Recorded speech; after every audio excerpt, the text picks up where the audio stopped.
Archbishop Hamawad gikalipay nga naa panaghiusa sa mga kaparian sa lokal nga simbahan.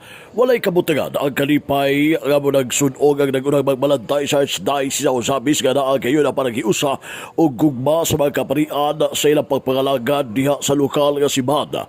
Kini ang gipabit ni Archbishop Martin Sarmento Hamawad Didi kagahapon adlaw nga Martes ato silang gimo nga sinimana nga panagtigom din matag Martes diha sa Bishop's House sa mga kaparian nga anaa ang tanan nga mga kaparian ana gayon ang gugma o panaghiusa di nagmantala kini matud pa sa nagunang magbalantay nga naa panaglambingitay sa mga kaparian sa ilang panganag inig unay nga mapari o isip amahan sa pagtuo sa mga misa-misnon dako ay ang kalipay na Archbishop Hamawad nga iyang masunog nga anaa ang unity panag-iusa sa mga kaparian o gugma pagsuporta sa mga nagkaniyang programa diha silang mga proyekto sa mga parokya o sa lokal nga simbahan.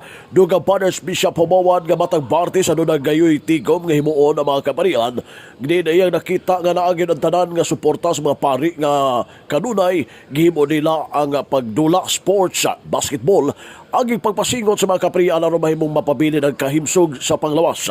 Dayon gisunod gilayon nila ang gahapon ang sayaw ang pagpractice sa ilang presentation sa variety show nga himuon sa parokya ni San Isidro Labrador sa Tudela, Misamis Occidental karon maabot nga Oktubre 4, 2024 diha sa Tudela Gymnasium. Gayon ang pagsuporta sa mga kaparian sa mga kalihukan sa mga parokya ug labi na sa mga kalihukan sa parokya ni San Isidro Labrador diha sa Tudela, Misamis Occidental.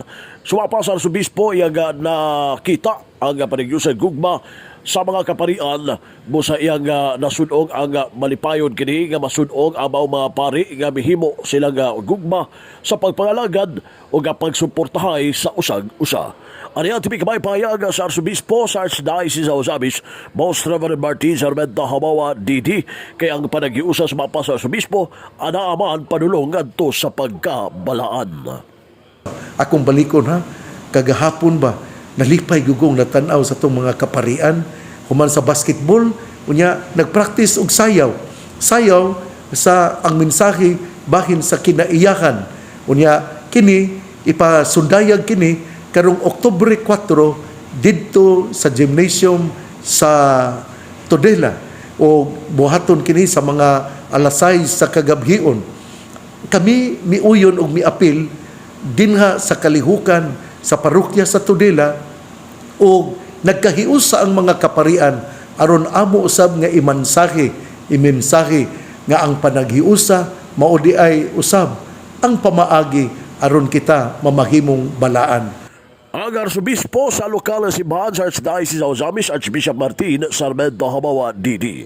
Alang sa DX Didi Semer di Campana, ang radyo sa simbahan pulpito sa Kaginan. Double Manuel Renquillo Gio dan ang kasanagpian.